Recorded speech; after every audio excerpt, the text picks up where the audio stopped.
an ever more catastrophic war. And in Syria itself, Russia and Iran have kept Assad's regime on life support. If we are to achieve a better future for Syrians, we should let Syrians themselves determine their future. Madam Deputy Speaker, we must learn from this crisis another lesson too. Illicit finance was a fundamental part of Assad's playbook, and it's a part of Putin's playbook and the playbook of dictators and criminals around the world. This hurts ordinary people in our own country and people in Syria. It drives up crime and it drives up house prices here in the UK. And that is why today I'm announcing £36 million in new funding for the National Crime Agency on anti-corruption. A new anti-corruption champion in Margaret Hodge, and new sanctions on those using the illicit gold trade. And previous governments have neglected this fight. For this government, it's a mission-critical issue. And Madam Deputy Speaker, with events moving so quickly, the government has been taking every available opportunity to underlie our priorities. Today, my right honourable friend, the Prime Minister, is in the region visiting the UAE and Saudi Arabia. Just over the weekend, I've discussed the situation with my Turkish, my Israeli, my Amaravati and my Jordanian counterparts, as well as the UN envoy. My honourable friend, Minister Faulkner, was also just come back from the region attending the Doha Forum and the Myanmar Dialogue. Whatever the coming days bring, I can reassure the House that our intense diplomatic engagement will continue. And Madam Deputy Speaker, Assad's victims can be found all over the world. Many have found sanctuary here in the UK over the years, including filmmaker Wad al-Khatib. And as she said, there's now hope for Syrians to get their country back. The UK stands by Syrians like Wad, by Assad's victims across the world. In the face of uncertainty and new changes, we will secure the UK against terrorism and illegal migration while helping Syrians to achieve a better future. I commend this statement to the House. Shadow Foreign Secretary Priti Patel. Thank you, Madam Deputy Speaker, and I'm grateful to the Foreign Secretary for his statement. The Conservative government called for President Assad to go over a decade ago, and few will shed any tears at this vile tyrant's removal from office. He bears responsibility for countless deaths, torture of his opponents, the use of chemical weapons, and repression on a horrendous scale. 500,000 people have died as a result of his abhorrent actions and this conflict. We all remember the shocking images day after day of the barbaric impact of this conflict, and the debates in this House, including the indecision of the West to respond to chemical weapon attacks, which should weigh heavily on our conscience. While Assad may have sought sanctuary in Russia, we look to the Foreign Secretary to explain what steps will be taken to gather evidence of the crimes his reprehensible regime is responsible for, and the actions being taken to bring him to face justice. And in view of the situation in Syria, I'd like to ask the Foreign Secretary what the government's assessment is of the implications for the Syrian resettlement programme, and can he confirm that despite Assad fleeing to Russia to claim asylum, there will be no asylum claims from former members of the Assad regime in this country, many of whom will be associated with human rights abuses. Madam Deputy Speaker, what happens next, as the Foreign Secretary has said, is critically important for the civilians of Syria, who have endured so much trauma and tragedy, and for the wider region. Syrians need to be protected by those now controlling territory, and that means the protection of all communities, groups and minorities. The House must speak with one voice on that, and some will ask what the UK can do and what should we or should we not do. There are no easy answers in the days ahead, but I say it is profoundly in our national interest that we take whatever action we can, including with our partners, to help counter any further instability in Syria. Like ministers, I was also in the region this weekend discussing the situation with some of our key and crucial partners.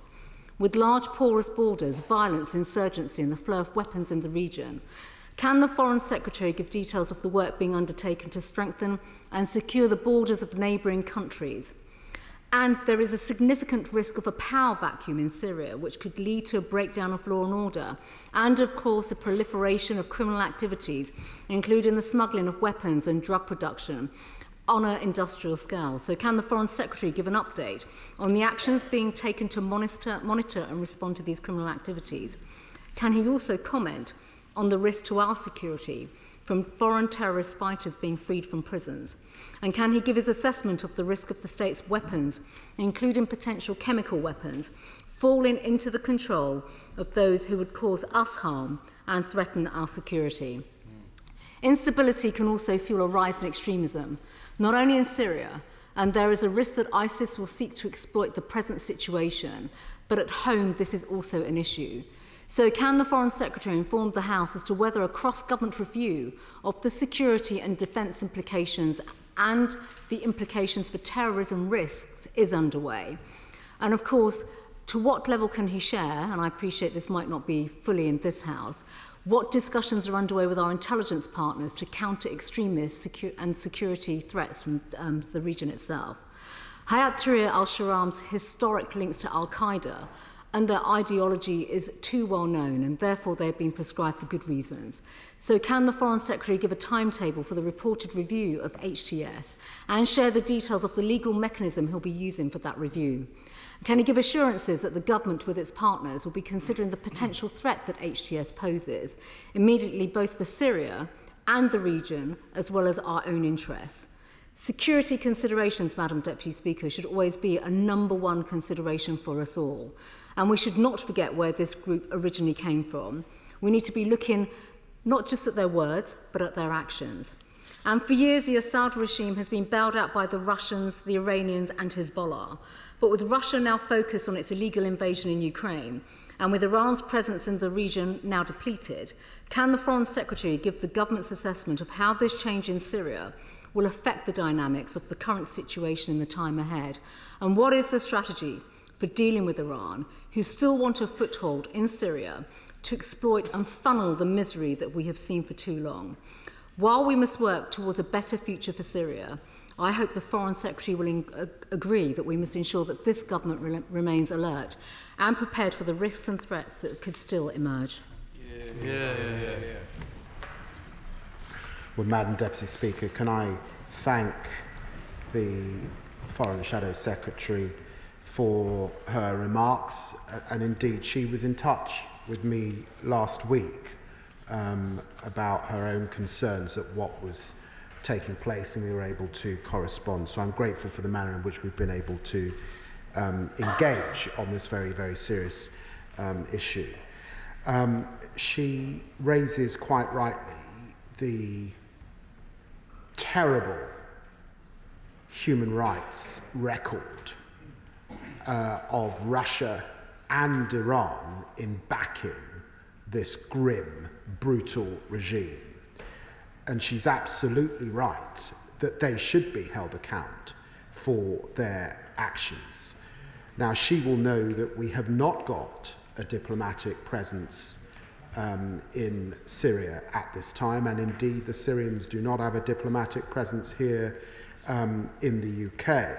So recording these actions is not straightforward, but of course we continue to work, as you would expect, with NGOs and civil society to support them in their efforts, and we will see over the coming days and weeks how they are able to both record and hold to account those that kept Syria under this brutal regime, not just in fact for the last 13 years, but for the years before that under Assad's father's regime as well. She raises the issue of Syrian resettlement. Let me just say that that is premature. This House, in a cross-party basis, and she indeed saw this in her own role previously in government, has sought to support the humanitarian needs of Syrians. We recognise the displacement next door in Lebanon, in Jordan, in Turkey, and in Iraq and neighbouring countries, and of course We will continue to support people in those refugee camps and through the humanitarian aid that we support in country at this time. She also raises, of course, the tremendous issues that exist on the ground and our concerns, quite rightly, about increased terrorism that might engulf a country where there are at the moment different sections, different communities, different minorities, different regions, not just, in fact, HDS has been read in the papers. And against that backdrop, of course, a COBRA has been stood up to fully understand these issues across government. It wouldn't be right to comment on intelligence matters at this time, but she will understand that government is active as she would expect us to be. And she's absolutely right about the threat, not just of terrorism, but of illicit drugs as well. And having just come back from the region, she, I'm sure, will have heard Gulf allies raise the issue of Captagon and illegal drugs that also propped up Assad's regime and found their ways flooding into Gulf countries, and that's something, of course, that we continue to monitor. None of us want to see Syria become like Libya next door, fractured and vulnerable to different terrorist groups potentially, and we will do all we can. That is why I spoke to the UN envoy yesterday, and I will continue to stay in close dialogue with him. It's why I spoke to Jordan, to Turkey, to the UAE and others. The UK will do all it can to support this new representative process that has the people of Syria at its heart. When we look at the jubilation, we want that jubilation to continue, not to be replaced by another bloody and brutal regime. Chair of the Foreign Affairs Committee, Emily Thornberry. Thank you very much, Madam Deputy Speaker. We all celebrate across the House the end of this terrible regime, but the very last thing that the Syrian people want, as my right honourable friend has said, is for one tyrant to be replaced by another, but the second has an Islamic flag. So there is another way, but it's not going to be easy, and I'm glad to hear that my right honourable friend has begun talking to the UN Special Representative, because there are other plans. There have been Syrians working on other plans, on other constitutions and laws over a long period under the auspices of the United Nations.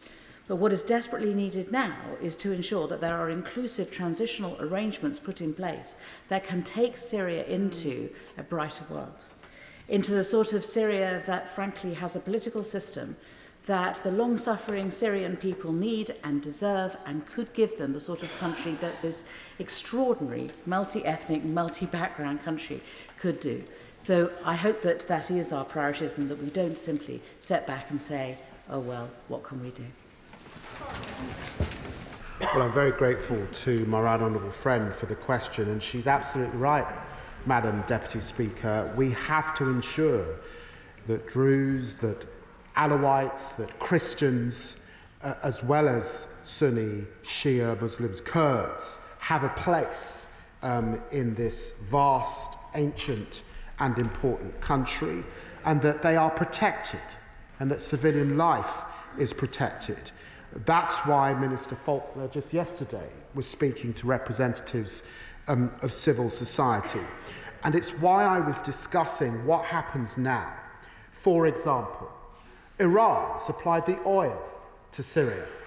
Who will supply that oil now? We have to find ways in which public officials in Syria can be paid so that they can do that job. And we desperately, over the coming hours, need to get policing back in Syria so that there is not widespread disorder. For all of those reasons, she's right that we must work with civil society and local partners. Liberal Democrat spokesperson Callum Miller. Thank you, Madam Deputy Speaker, and I'm grateful to the Foreign Secretary for early sight of his statement. The fall of the Assad regime is momentous for the millions of Syrians who have suffered under his brutal rule. The al-Assad dynasty were despots who used chemical weapons against their own people.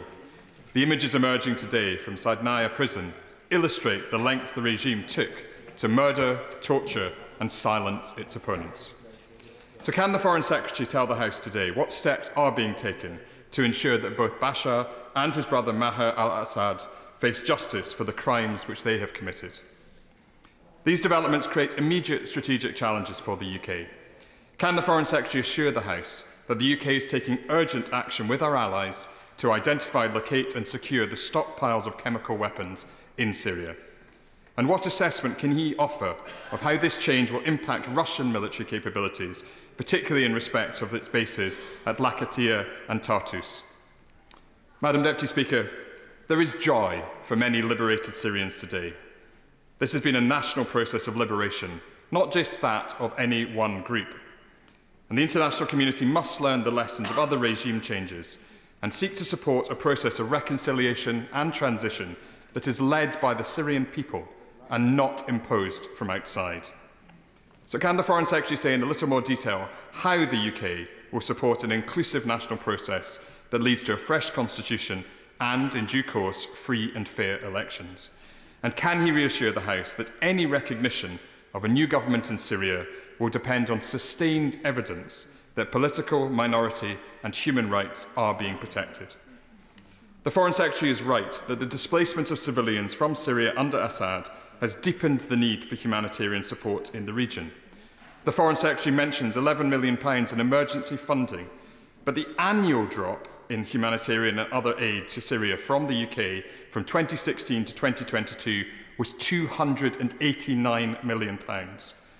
So can the Foreign Secretary agree with me today that there is an urgent need to restore the UK's aid budget to help displaced people in their home countries so they have less need to flee overseas?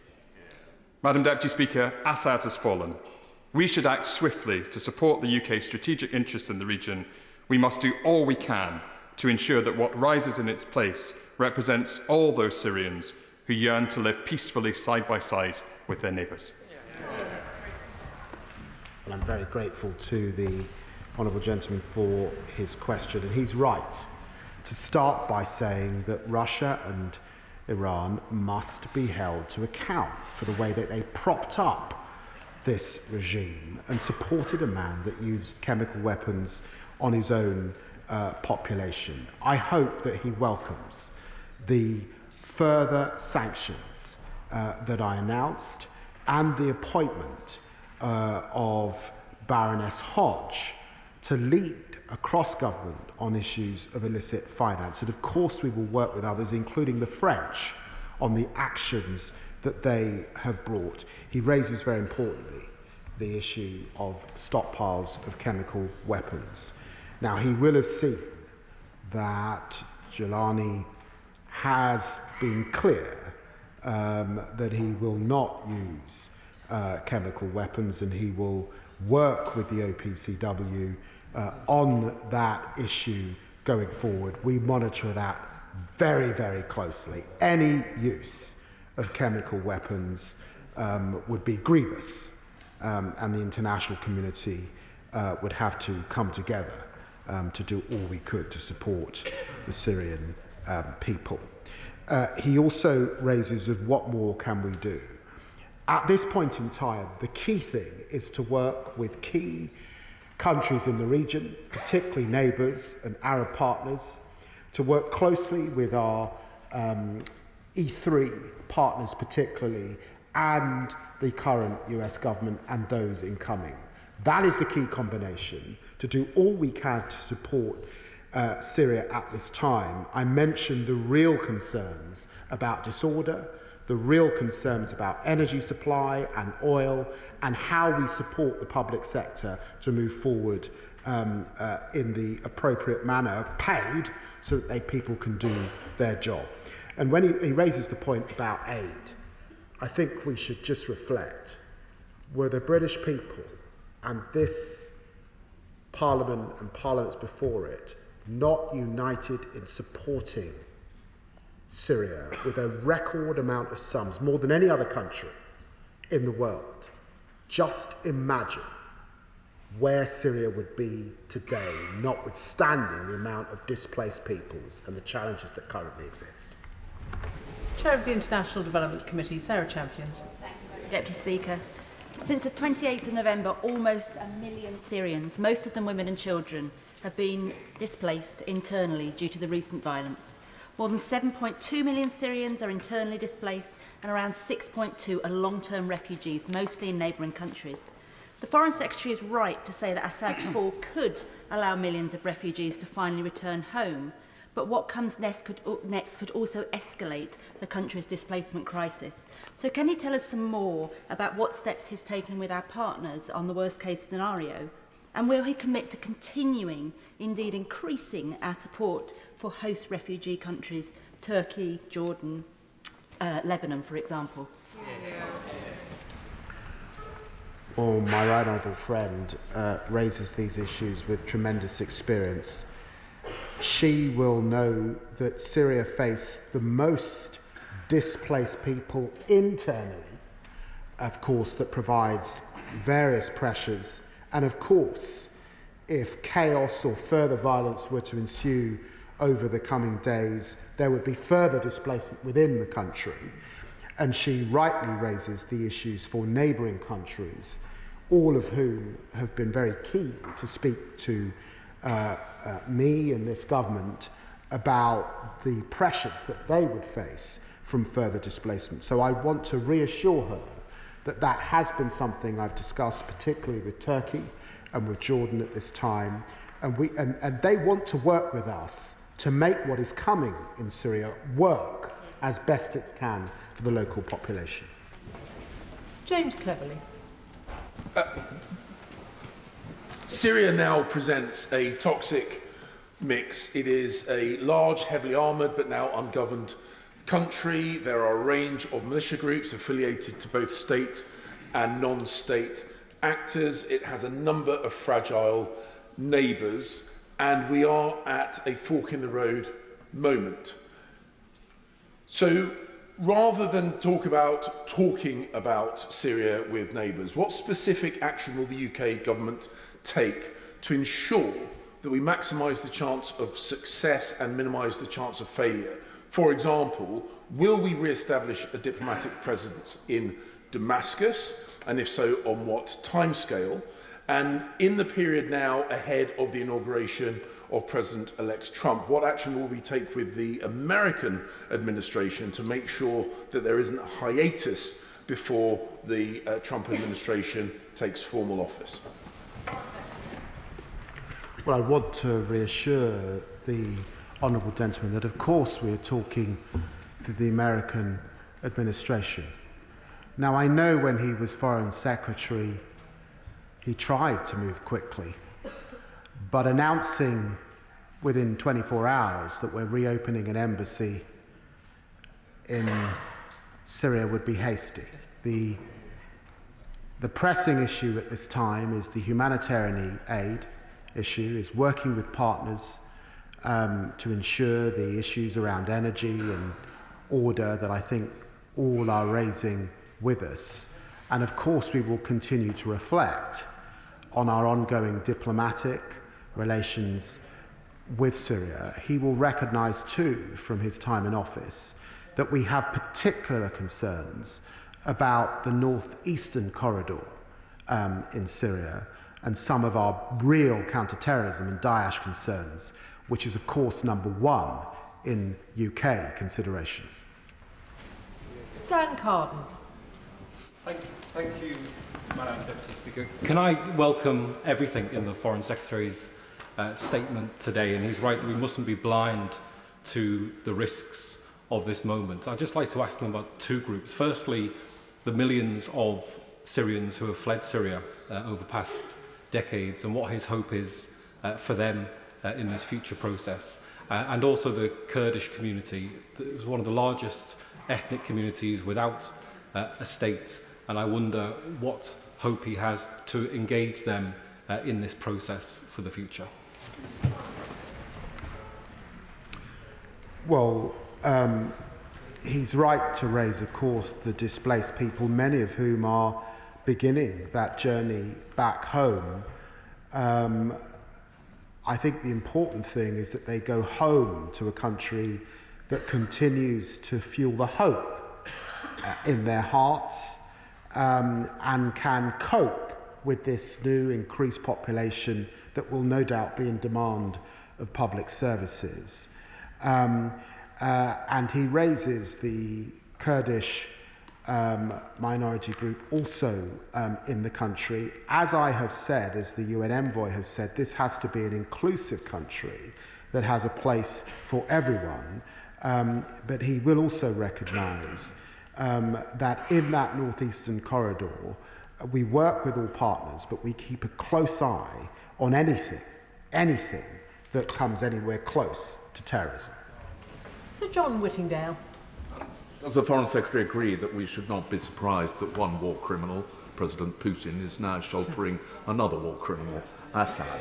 However, he will also be aware that there are substantial assets owned by Assad or those linked to him which are frozen in this country. Will he look to see in due course whether we might use those for the benefit of the people of Syria? Yes, absolutely I will, and you know, he's right. We look at some of the horrors in the world. Syria, of course, Sudan, not far away, Ukraine, and sitting behind them is the hand of Putin. And that is why we must do all we can to hold him to account for the tyranny that he's reigning across the world. Melanie Ward. Thank you, Madam Deputy Speaker. A few days ago, I met with Sausan Abu Zainadine from Syrian NGO Madaniya. She speaks powerfully of the shared responsibility of Syrians to now build an inclusive state governed by law and citizenship. Will the Foreign Secretary commit to increasing UK support to civil society in Syria as they do this? Will he also commit to increased support to human rights experts, including the UN, as they document the horrific crimes that have been committed against Syrian civilians and work to bring to justice those who are responsible? I'm very grateful to the Honourable Lady, and in the 11 million that I've announced, of course, there is further support for civil society, which will be absolutely vital at this time. Brendan O'Hara. Thank you, Madam Deputy Speaker. And today my thoughts are with Bashir Helmi and Musa Darsani and their families and all those Syrian refugees who escaped Assad's brutality to resettle on the Isle of Bute. Their hope, and the hope of all the people of Syria, will be that Syrians are now able to secure the peaceful future that they want, rather than becoming a battlefield in another's proxy war. Given that, how would he explain and legally justify that, having waited 5 decades to be free of Assad, that on day one, those Syrians that he referenced in his statement, who were on the streets cheering the demise of Assad, were on the receiving end of a massive Israeli airstrike? Good question. What can I say to the honourable gentleman that I did speak to my Israeli counterpart yesterday? I do think it's right to understand that there are legitimate security concerns for Israel, particularly in the context of a country that's housed ISIS and Al-Qaeda and Daesh. I wish it were as simplistic as the honourable gentleman seems to think it is. It's for all of those reasons that we want an inclusive society that supports everyone, but none of us can have truck with terrorist groups. Tanmanjeet Singh Desi. Thank you very much, Madam Deputy Speaker. With the demise of Assad's regime in Syria, my thoughts are with the Syrian people who have been left to pick up the pieces of his barbaric actions, including his use of chemical weapons. And no doubt now, having propped up his brutal rule for over a decade, both Putin and the Iranian leadership are nursing their bloody nose. Now, I know that peace and stability will be foremost in everybody's minds, and I understand that the government is urgently reviewing lifting the terrorism prescription on Syrian rebel groups, but surely there must be an undertaking beforehand that the rights of women and minorities are secured, And Secretary of State, following the recent reports of Israeli strikes against chemicals weapons depots in Syria, what measures are being undertaken in collaboration with our international partners to ensure that those are secured and that they do not cause harm to civilians? Well, I'm grateful to the Chair of the Defence Select Committee. He's right to raise the importance of women, and I want to reassure him that the funds that we are making available are absolutely going to support women. He mentions prescription. I want to make it clear that the situation on the ground in Syria, of course, is very fluid. Our priority at this time is, of course, the safety of Syrian civilians, but let me be absolutely clear, we don't comment on issues of prescription for good reason, but we should recognise that Al-Qaeda killed hundreds of British citizens in barbaric attacks spanning decades, and that was the original reason that this organisation, HTS, was prescribed. David Mundell. Thank you, Madam Deputy Speaker. I've never regretted my vote in favour of military action in 2013, and I most certainly welcome the fact that President Assad has been brought down now. I welcome what the Foreign Secretary has to say on humanitarian aid, but there are a myriad, in fact, of Security Council resolutions in place on humanitarian aid, on the rebuilding of Syria and in all its forms. What role does the Foreign Secretary see the UN and indeed these Security Council resolutions playing as we go forward? Well, he's right to raise the importance of the UN. Resolution 254, particularly in relation to Syria. If he reviews that resolution, he will see that it largely deals with the assumption that there would be the regime in place that we've had, Assad.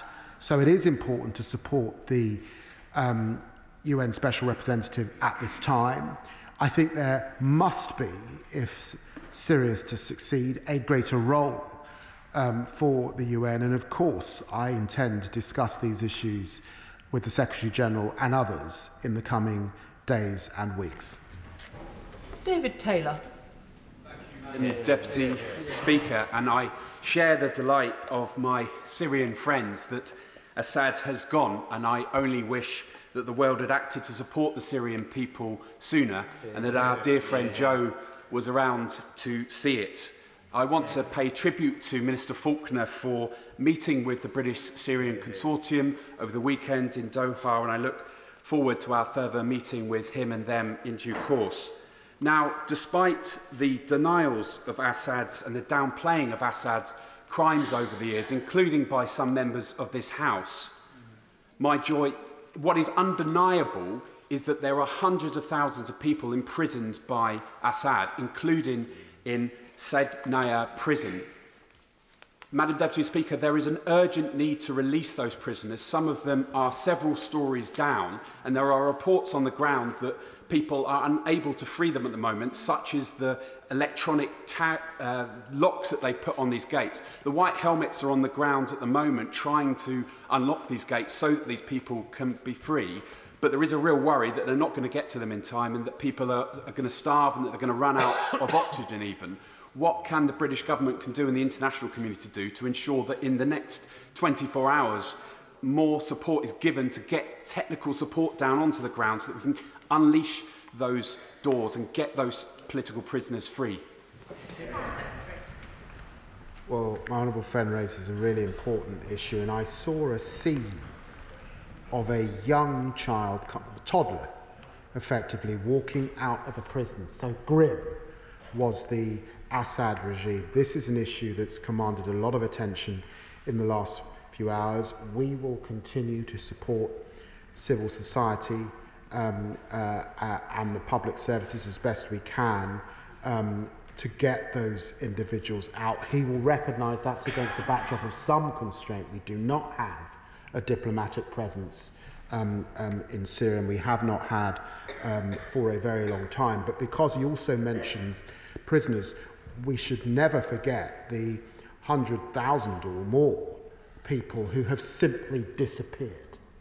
And we hope and pray that many of those people will come out from underground.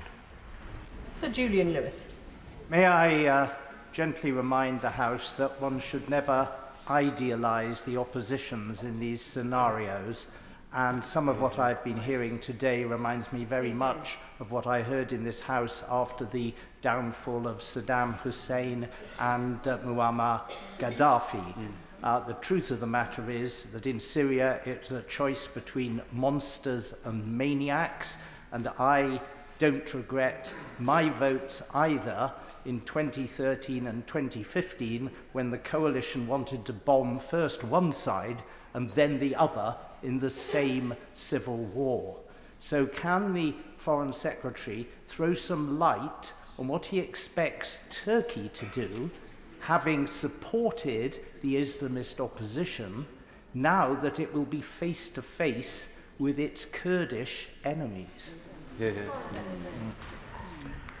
Well, the chair of the Intelligence Select Committee is right ex-chair of the Intelligence Select Committee, forgive me, is right to highlight the complexities of these issues. He will recognise that Turkey has the most complex of relationships with HTS, and in fact many have forgotten that HTS is a prescribed organisation in Turkey.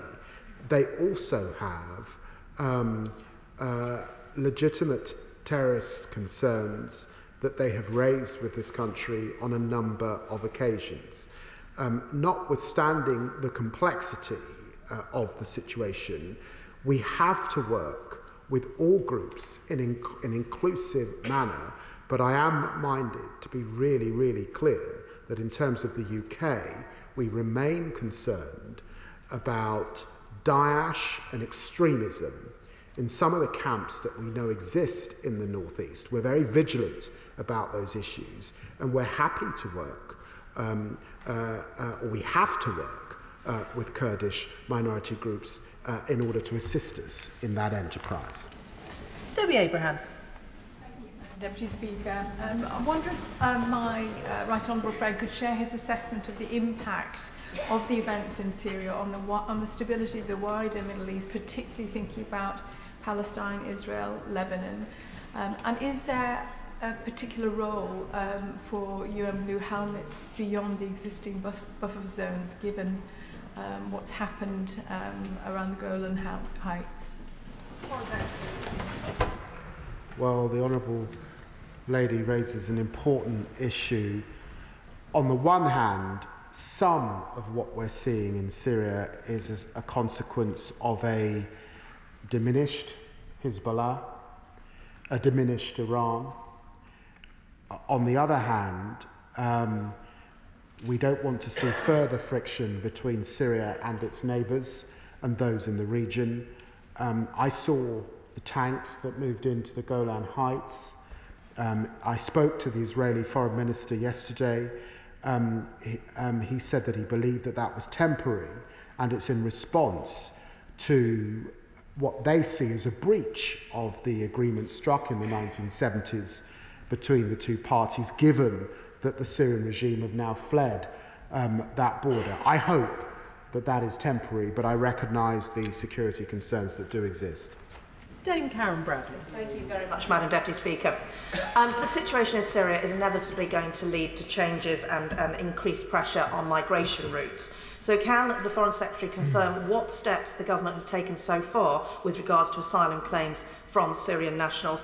And can he commit to making sure the Home Affairs Select Committee is kept updated of any changes to be made in the future? She's right to raise these issues. That's why I put it in my statement, and that's why we are working in country, both in Syria and with neighbours, to ensure that we do not have new migration routes open up. What we want is a safe and secure Syria which is inclusive for all communities, and we have to be mindful of that. Steve Race.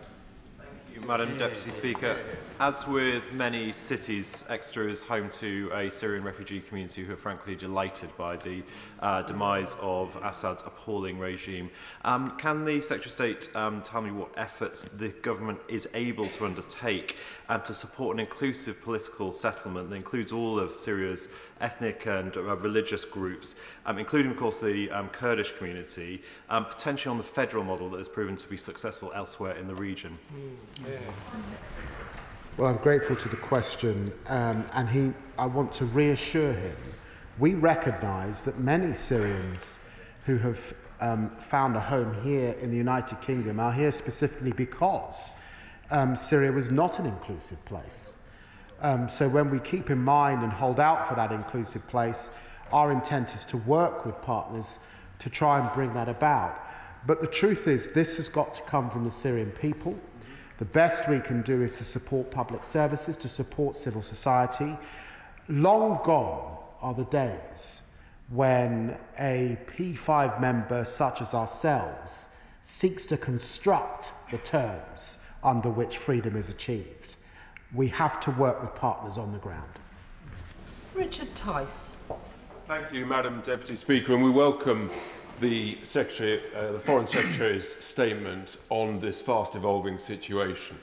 And the Secretary of State has referred to the many displaced Syrians looking to return to Syria for opportunities and risks. Will the government be providing assistance to those Syrians in this country who do wish to return to the homeland? And will the government look to follow the example of European nations like Germany, who have suspended asylum applications?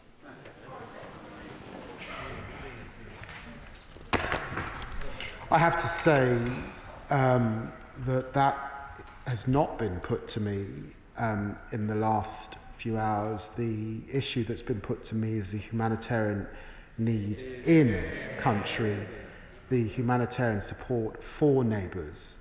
And I think the consensus of this House and the significant funds that we have supported Syria with should reassure people of our content to support people on the ground in the region. Barry Gardner. 35 years ago, as the evil regime of Erich Honecker collapsed and the Berlin Wall came down, the threat of chaos in East Germany was countered and that country reintegrated into Western Europe only with the investment of $2 trillion. Now, the Foreign Secretary quite rightly spoke of the dangers to the UK that continuing chaos in Syria could cause. If Syria is not to sink further into despair and the UK and other democracies not to feel the repercussions, where is the necessary investment for Syria's reconstruction going to come from? Well, the right honourable friend raises an important issue looking ahead. He will recognise that there is a real bandwidth problem as we look across the world and the Middle East particularly. Many would like to see a ceasefire in Gaza. I certainly want to see a ceasefire in Gaza and the road to reconstruction begin there. Many of us want to see Putin exit his troops from Ukraine and face justice, and there will be reconstruction that is necessary there. So, of course, there is reconstruction that is necessary in Syria. But I just remind the House that this country has provided, across the last government and this government, £4 billion worth of aid. The UK taxpayer has played its part in supporting Syria. We've announced a further 11 million today. We continue to play our part, but no one would suggest that we could do that potential at all on our own. David Reid. Thank you, Madam Deputy Speaker. The situation in the Middle East is extremely volatile, and the situation that's played out in Syria over recent days only adds to that instability. Has the Foreign Secretary had conversation in recent days with MOD colleagues about the potential need to reinforce and bolster security in sovereign area bases in Cyprus? Can I reassure the honourable gentleman, those are ongoing discussions, as you'd expect, given the extent of the challenges in the Middle East, particularly the challenges previously in Lebanon. Jacob Collier. Thank you, Madam Deputy Speaker. The fall of Assad's regime marks a pivotal moment for Syria, offering a chance to end over a decade of brutal conflict and suffering at the hands of a man content with using chemical weapons against his fellow citizens. What steps is the Foreign Secretary taking to ensure that Britain works with international partners to secure a stable and inclusive future for Syria so that all Syrian people can finally live in peace and rebuild their lives? We're grateful for the question and grateful to repeat that it's very important for me to speak to Emirati colleagues at this time, to Turkish colleagues at this time, to Jordanian colleagues at this time, and for the Foreign Office operation, of course, to be engaged with the United States and others to ensure that we see a transition to genuine representation that's inclusive. Richard Ford. Madam Deputy Speaker, in 2013, this House voted against UK military action following the use of chemical weapons by Bashar al-Assad's government. One effect of that vote was to deter the British government from taking action, but another effect of that vote was to have influenced the US government into taking no action at that time. For any future UK military action, will he support Parliament debating and voting on it, even if we've learned from 2013 that there may be times when such scrutiny should happen after military action takes place? Well, I would say, and I say this drawing on my 24 years in this House, that military action is always taken by all members with a seriousness and a sobriety you see on no other issue that comes before this chamber. I don't think there's any disagreement about Assad in this House this evening, and it's important to remember that the person responsible for the crimes against the Syrian people is Assad and his brutal regime. Chian Warra. Deputy Speaker, the joy on the faces of Syrians and the horrors of the Syria prison emphasise both the evil of the Assad regime and the hope for the Syrian future my right honourable friend, the Foreign Secretary, speaks of. But the complexity of the ethnic, religious, political and military groupings within Syria and the wider region make the pathway to that stable, peaceful, inclusive Syria challenging, to say the least. What practical steps can the UK take to support the bringing together of the appropriate Syrian representatives who can help enable them to build the peaceful, stable Syria that we all wish to see? Well, my honourable friend is absolutely right, and she's drawing on years of experience on these issues of cohesion and bringing different communities together. Over the coming days, I hope to see that inclusivity in action. I've said to the UN Special Representative that the UK stands ready to support him in whatever way he deems necessary, and clearly the UN will play an important role over the coming days. And as I said, I do think it's important that the regional actors, along with partners here in Europe and in the United States, are able to convene to ensure that this new rise in tide in Syria is able to keep alive the hope that the people are demonstrating on the streets. James Wilde. Thank you, Madam Deputy Speaker. The SDF is managing detention facilities with 9,000 Daesh fighters in Syria. What is the Foreign Secretary's assessment of the likelihood of ensuring the continued management of these facilities, keeping people who threaten our security imprisoned, and what action is he taking with allies to achieve that outcome? Well, I've said in the House that this is the #1 issue for the UK government. We will continue to work closely with partners both in country and neighbouring to ensure that safety for our population. This is a very serious issue, and of course, across all channels, the UK government is fully engaged. Leslie Calliscan. Madam Deputy Speaker. And can I take the opportunity to welcome the government's decision to appoint Dame Margaret Hodge as the anti-corruption champion. She will, of course, do important work on illicit trading, not least in relation to drugs in Syria. We must not allow those routes to be a source of resource for violent terrorist groups. On the night where it looked clear the Assad regime was about to crumble, my constituents embarking, many of them watched minute by minute, those of Syrian background, highly emotional night for them. Along with the rest of the world, they saw the regime fall, and with it, decades of brutal rule that destroyed lives. Does the Minister agree with me that not only is this a moment of hope for the Syrian people, but is also a critical moment as we see the Russian and Iranian influence being pushed back in the region, which in turn is better for British national security? Well, I'm very grateful to my honourable friend, and I'm very grateful to her paying tribute to Baroness Margaret Hodge, who I think has been a doughty champion on issues of illicit finance, and I'm so pleased that she accepted this appointment, and I was with her this morning at the National Crime Agency, and she puts the joy and hope in the Syrian community in her constituency, their hearts, and as we're seeing right across our country and across the global community.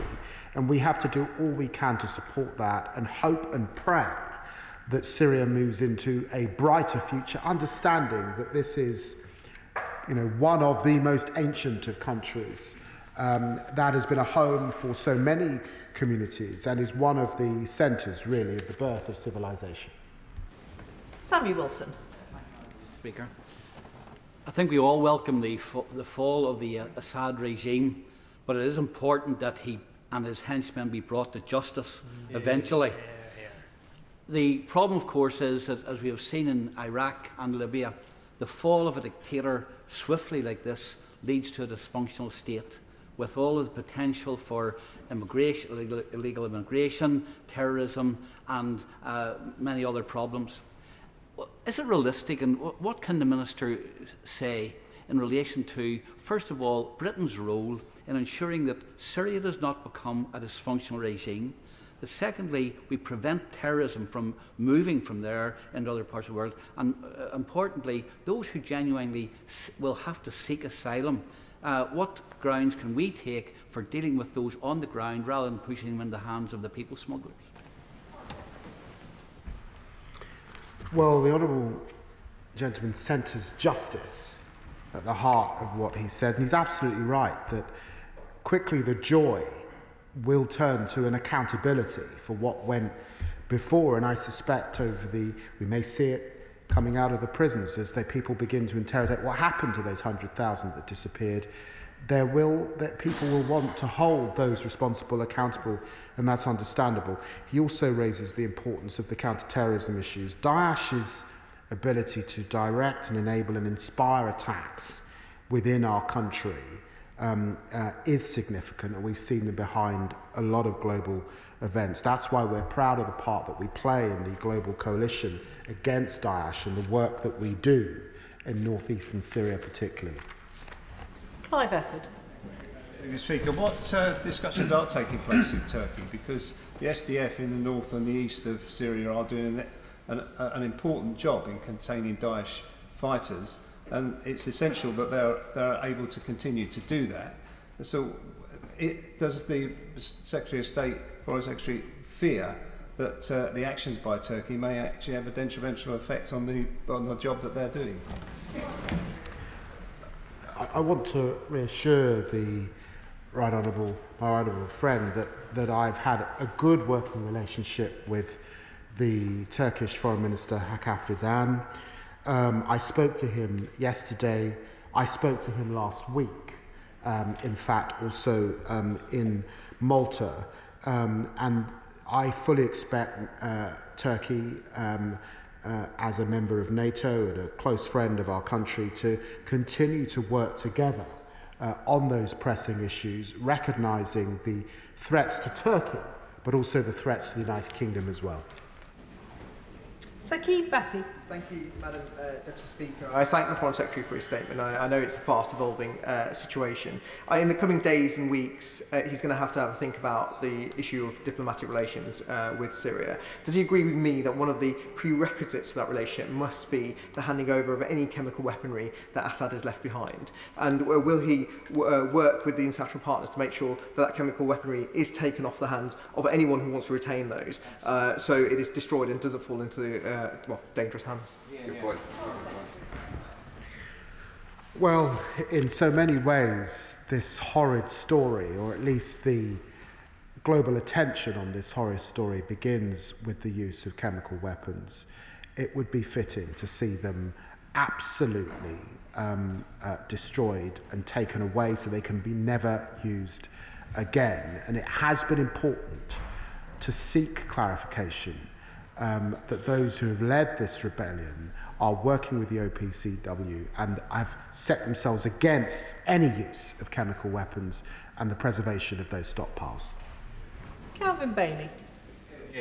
Thank you, Madam Deputy Speaker. I want to thank the Secretary of State for his statement today, and in particular for the diligent and hard work of his ministers, in particular the Minister for the Middle East, in keeping this House appraised of the ongoing issues, as he did last week, and in the background over the weeks prior to this. Last week I urged greater awareness of how these developments in Syria are interconnected, particularly to Russia's distraction and weakness. And I think we all welcome his remarks on the escalation of these matters to a cobra and the broad coalition that we all see on the front bench, in particular noting the security implications, the Home Office for its migration flows, and his own department and the Ministry of Defence role in any stabilisation work. And could he provide me, or us, sorry, this House, with a view on his department's ability to support such a significant piece of stabilisation activity alongside other work following the disbandment of a department which was its sole role? Also, as we know, the Russians have used their presence in Syria to expand their brutal security presence in other parts of the world, in particular Africa. And I'd like to know what steps we are taking to assess how these developments will impact African states that have learned to rely on Russia for their security, and if we've extended our hand of friendship to those states so that we have the opportunity, or they have the opportunity, to avoid the manifestation of these situations. And finally... Members have to keep their questions short. Please, Foreign Secretary. Well, Madam Deputy Speaker, I could listen to my honourable friend all afternoon. But let me set about answering his questions. I'm very grateful that he mentioned the Honourable Member for Lincoln, because it enables me to thank him for the way that he is pursuing his role at this time, getting right across the region, right across the issue, and drawing on his own experience. He's right to raise the aid questions and how indeed that aid is spent. In the context of Syria, we are talking, sadly, about a civil society and NGOs that have been on the ground for many, many, many years. And so he can draw some confidence at the accountability in the way that we work with them. That was, for example, why we've made a further 300,000 available to the White Helmets, who have such a tremendous record. He's also right to talk about Africa and the way in which Russia has used Syria as a staging post for its actions in Russia. Of course, we're making the necessary assessments of that capability now that Russia has retreated. Iqbal Mohammed. Thank you, Madam Deputy Speaker. I'm grateful to the Secretary of State for his statement. I welcome his confirmation of the continuation of UK humanitarian aid to the people of Syria. I also welcome his commitment that the future governance of Syria must be decided by the Syrian people and not by foreign actors. Does the Foreign Secretary agree with me that a safe, secure, stable and prosperous Syria is not only in the interests of the Syrian people, but also in the interests of Britain? And will he commit the UK to taking all possible steps to support the peaceful transition to such a Syria? I'm very grateful to the honourable gentleman, and yes, I can confirm that. Nadia Whitton. Thank you, Madam Deputy Speaker. I welcome the long overdue fall of Assad's murderous regime and recognise the joy, hope and also trepidation that so many Syrians are now feeling. It's disgraceful that the first thought of some has been to call for Syrian refugees to be forced to return, while the hard-right Austrian government has suspended family reunification and talked of resuming deportations. Will the government pledge its continued support to those who have fled Syria and made their home in the UK and their freedom to choose whether they return or remain here? I do think it's important, and my honourable friend is right to raise these issues, to remember that Syrians have now been in this country for many, many years indeed. Their lives are here, their children have been born here. These are just not the first issues that come to mind, but also to recognise that it's neighbouring countries, Lebanon, Turkey, Jordan, that bear the biggest amounts of displaced people who have had to flee Syria at this time. And we can see from the scenes in the region that Syrians are wanting to go back, are desperate to go back, and we should support them to do that and the public services that they will no doubt need. Neil Shastri-Hurst. Thank you very much, Madam Deputy Speaker, and I'm grateful to the Foreign Secretary for his statement today. No one should grieve the demise of Assad, who was propped up for far too long by Russia and Iran. However, HTS, with its links to Al-Qaeda, mean the future is far from certain or secure. With that in mind, can the Foreign Secretary set out what steps the government has taken to promote the rule of law in Syria? Well, the honourable gentleman raises a very important issue. And 21 years ago, Al-Qaeda drove a truck bomb into our consulate in Istanbul, killing 16 British and Turkish members of staff. And we should never, ever forget that. So there was a serious context in which HTS was prescribed in the United Kingdom, having been an alias of Al-Qaeda back in 2017. I won't comment on issues of prescription, but these are sober, careful, considered issues that you'd expect any responsible government to look at with very, very careful detail indeed, working closely with partners like the United States and others for which this organisation remains prescribed. Rachel Maskell. Thank you, Madam Deputy Speaker. The Syrian diaspora in York will welcome the fall of the Assad regime, but what follows really matters. I want to ask the Foreign Secretary what discussions he's had with the International Criminal Court about the gathering of evidence, absolutely crucial at this time of transition in order to build the case for justice, which they have the responsibility of doing. Secretary. Well, can I assure my honourable friend that, of course, we will do all we can to ensure that Assad is held to account. And of course, he's now huddled up with that other war criminal, Putin, in Russia, who must also be held to account for his monstrous crimes. Stephen Gethins. Deputy Speaker. Madam Deputy Speaker, after 13 years of a devastating civil war and over half a century being brutalised by the Assad regime, I don't think anybody can deny Syrians their moment of joy over the weekend. However, to provide long-term stability in a Syria whose future is decided by Syrians, we need that long-term stability.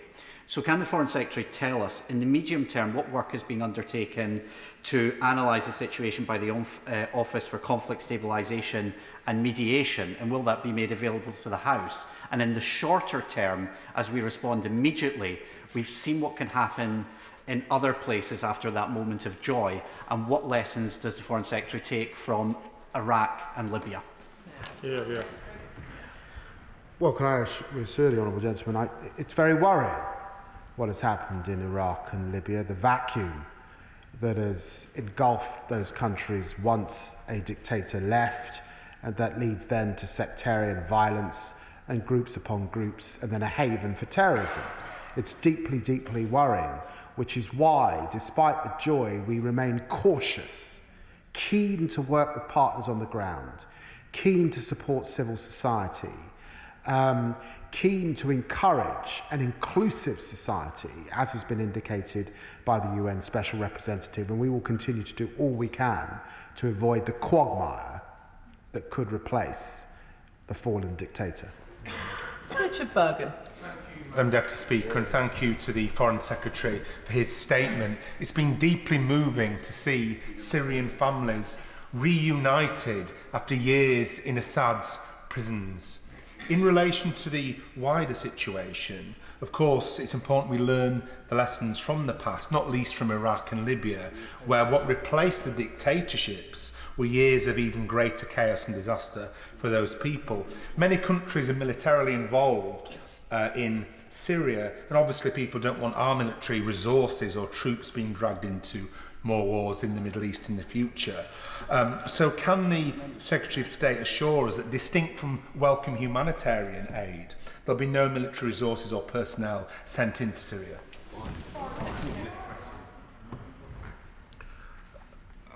Well, I'm grateful for the way in which the Honourable Gentleman has outlined the dangers after a fallen dictator.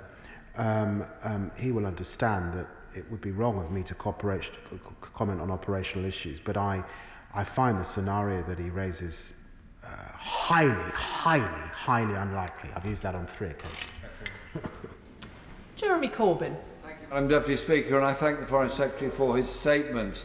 As the people of Syria come out of the horrors of war and torture and imprisonment, and many into asylum, can we be assured that the foreign troops that are in Syria at the present time, particularly the Turkish troops in the north, will leave, and that they will respect the right of the Kurdish people to be able to live safely in their own area, and that any incoming government in Damascus will also respect the diversity of the country and all of the minorities, particularly the Kurdish minority? And in his discussions with the Israeli Foreign Minister, is he satisfied that Israel is going to withdraw immediately from the area it illegally occupied over the last couple of days, just north of the already illegally occupied Golan Heights? We're in the early days of a fluid situation, so it wouldn't be for me to give the Honourable Gentleman the assurances that he seeks at this time, except to say that, of course, I continue to talk to our closest allies in the region about their security concerns and the issues before Syria at this time. Can I just say, in relation to the conversation I had with the Israeli Foreign Minister, there was an arrangement put in place. It was put in place in the 1970s. It has worked and sustained an arrangement in the Golan Heights, and their assessment was that with the withdrawal of the regime over the last few days and the potential for chaos, as has been discussed in this House and as indicated in his question, it did require them to protect that buffer zone. And as I've said, I hope that situation is temporary. Kim Johnson. Thank you, Madam Deputy Speaker. Yesterday, as we've just heard, Israel did seize more territory in the Syrian-controlled Golan Heights. And the Foreign Secretary has just mentioned that Israel has mentioned it's going to be temporary. But it is recognised under international law as illegal. So I would like to know from the Foreign Secretary what will happen if the Israelis decide it isn't temporary. Well, the Honourable Lady rightly says that it is illegally occupied, and I want to confirm from the dispatch box that it is the UK assessment, and that has been the case under successive governments, that this is occupied land. Jim Allister. Could I draw the Foreign Secretary back to a point raised by the Shadow Foreign Secretary, but I don't think fully addressed. Is there an assurance to this House that this government will block any asylum applications by Assad's acolytes in the years going forward? I have seen mentioned in the last few days Asma al-Assad potentially as someone with UK citizenship that might attempt to come into our country. And I want to confirm that she's a sanctioned individual and is not welcome here in the UK.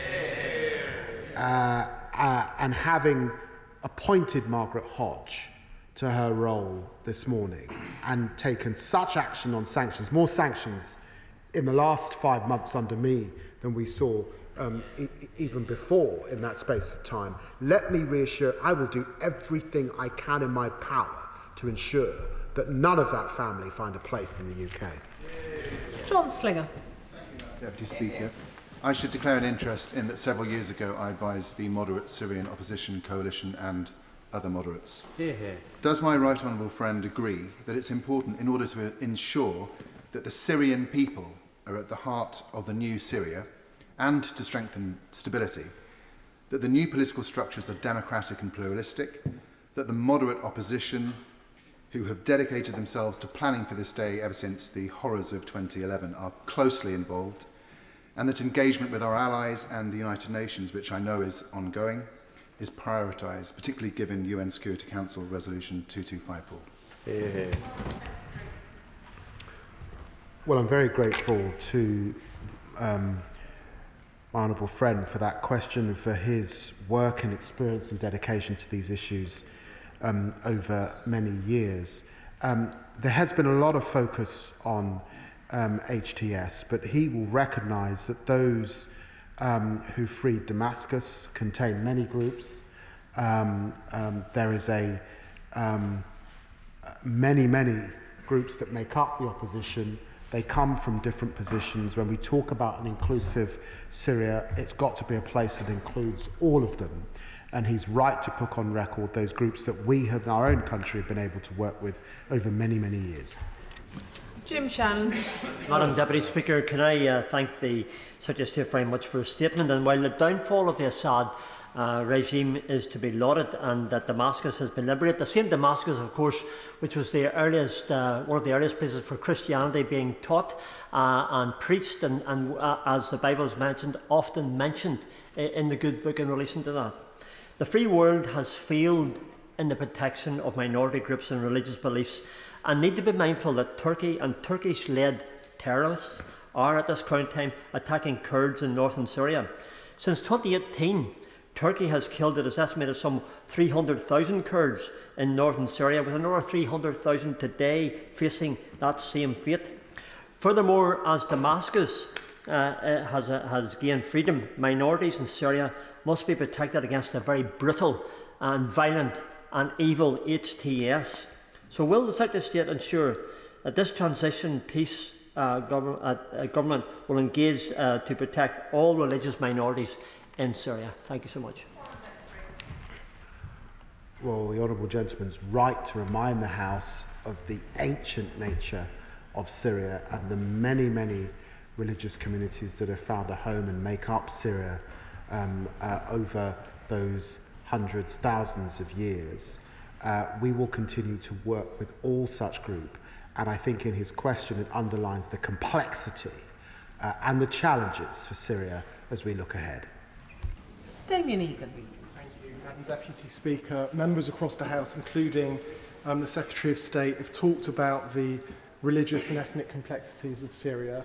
I wanted to ask the Secretary of State what he made of those who are calling for a federal-type system in Syria, and should the government be giving capacity and voice to those views and approaches? Well, I'm grateful to the honourable gentleman for the question.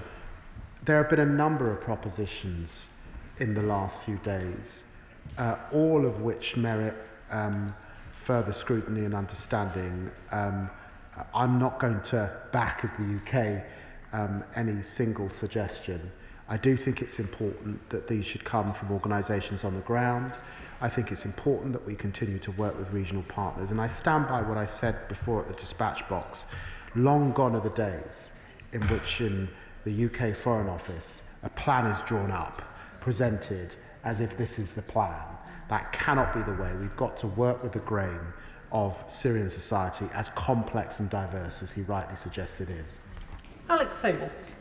Speaker, like Minister Faulkner, I was at the Doha Forum this weekend, and there was palpable relief by the vast majority of delegates that the brutal murderer Assad had finally fallen. However, Sergei Lavrov also attended the Doha Forum, and although I boycotted his session, the readout was that he was deeply uncomfortable in answering questions about Syria, and rightly so, as he has so much Syrian blood on his hands alongside his boss, Vladimir Putin. Does my right honourable friend, the Foreign Secretary, agree with me that it's unacceptable for Russia to retain its 2 military bases in Syria and that they must be closed down for the stability of the region?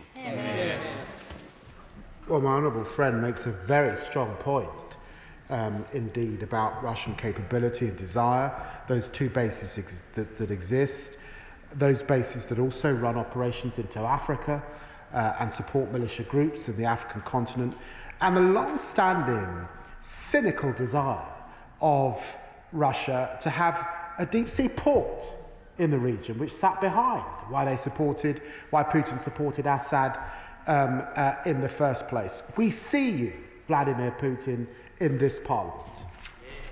Just a quick reminder, and I am going to run this statement to the end, but I think the honourable member referred to Minister Faulkner by name, which of course he should not have done. Graham Downey. Thank you very much, Madam Deputy Speaker. In his statement, the Foreign Secretary referred to HTS cooperating with the international community over monitoring chemical weapons. Given the situation on the ground in Syria at the moment and still the ongoing chaos, what confidence does he have that there's the capacity for HTS to conduct that work, and is there anything that the UK government can do to support the capacity in the region to keep those weapons safe? Well, working with the OPCW on the ground is hugely important. The work of the UN envoy is essential here too. We will do all we can to ensure that those stockpiles are properly protected. Andy MacDonald. Deputy Speaker, it would be great jubilation to see the back of Assad, and I very much welcome the Foreign Secretary's statement and his reference to illicit finance, which is critically important, and of course the building of an inclusive society protecting minorities. This is a great moment of hope, but built with trepidation as well. He did speak of a new hope for Syrians getting their country back, and I'm grateful to him for his clarification over the Golan Heights. But whatever emerges from this transition, could he say something about, I know he's got that shared desire to seek a reliable partner and a support of democracy to replace this dreadful regime, but can he say something about the urgency and the time scale that we've got to establish that? What work is going on in that space with partners to make sure that this happens quickly? Well, I'm very grateful to the interest that the honourable member has taken in these issues and in the region over many, many years indeed. He will understand that we are at the foothills here, that a lot has got to go in to stabilise Syria at this time. In that context, it is a little premature to give a timetable, although I understand why he wants one, because he wants the guarantee that things don't go south over the coming months. But the issues that I raised about oil and fuel and energy, around support for public services, I think is pressing on our minds around the disorder that we've got to ensure does not set in. And it's that we're working closely with partners on in the coming days. Mark Stewards. Thank you, Madam Deputy Speaker. Can I start by welcoming the Foreign Secretary's statement and also the detailed and nuanced answers that he has given to what have been some very complex questions today. That's extremely welcome. One thing that isn't complex is the fact that Assad is a murderer. has taken 500,000 people's lives. And my right honourable friend was absolutely right to resist calls to reopen channels and negotiate with him.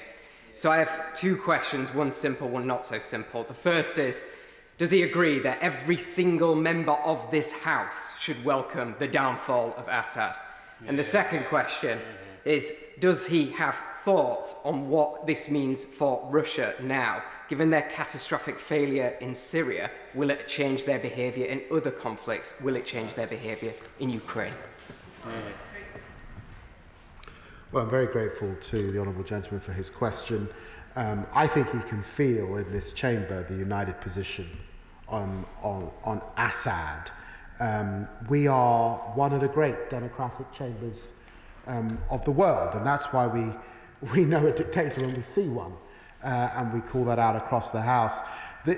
I think the other point that he makes in terms of Putin is that I am always reassured in these moments that in the end dictators fall, because they never attend to all of their population.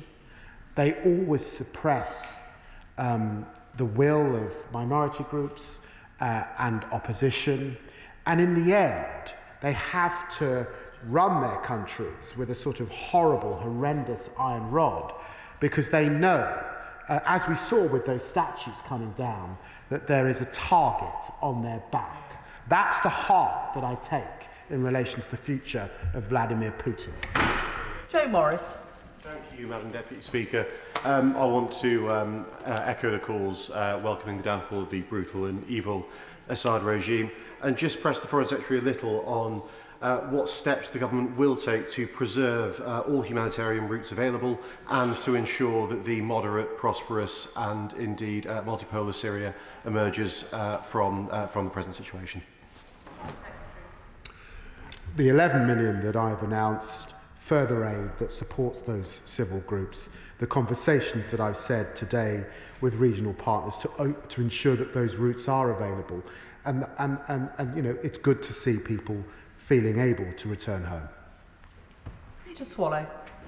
Thank you, Madam Deputy Speaker. My right honourable friend is right in his statement to emphasise the effect of global instability on illegal immigration into the UK. So supporting displaced Syrians as they return home is not only the right thing to do, although it is the right thing to do, it also supports the security of the UK. So can he assure this House that Syrians returning home will have the ongoing support of this government in terms of humanitarian support? Yes, I'm very pleased to say that at the dispatch box. Paul War. Thank you, Madam Deputy Speaker. Can I join the Foreign Secretary and the Shadow Foreign Secretary and everyone across this House in welcoming the demise of Assad's brutal regime? But unlike my predecessor in Rochdale, Mr. George Galloway, who tweeted his support for Assad this weekend, Shameful. much to the disdain of many in my constituency, I do not mourn Assad's demise, and we shouldn't be surprised by Mr. Galloway, given that he's long been a friend of dictators across the planet through the years. But can I remind the Foreign Secretary that Assad was no friend of the Palestinian people? He bombed, he tortured, he murdered Palestinians who stood up to him. And does my honourable friend recognise their bravery today too? Well, my honourable friend is absolutely right to remind the House that our own democracy has demagogues and charlatans too that can prey on individuals. And also to remind us that really so few were safe in Assad's brutal regime that saw the murder of hundreds of thousands of people disappearing on a scale that certainly the 21st century had not seen, the use of chemical weapons, and that he has found safe comfort in Russia is frankly appalling. He should be rotting in a jail for all that he has done. Sam Rushworth. Thank you, Madam Deputy Speaker. And like many in this House, I've campaigned with and wept with Syrian friends over much of the last decade in their struggle and welcome the demise of Assad. But The Secretary of State is absolutely correct that it's for the Syrian people to decide what happens next, though I greatly fear that there will be many Syrian people whose voices will not be heard unless they're given strong international support to be heard. There is a strong pro-democracy and pro-human rights movement in Syria, particularly amongst women and youth-led organisations. What's the government doing to ensure that the voices of women and youth are heard? He's absolutely right to raise the importance of women and youth. Women have been mentioned, but youth not so much this afternoon. And I've been aware of youth groups in Syria over many, many years, and we will do all we can to amplify those voices at this time. Can I thank the Foreign Secretary for that statement? And before we move on to the next business, I assume the front benches will want to leave.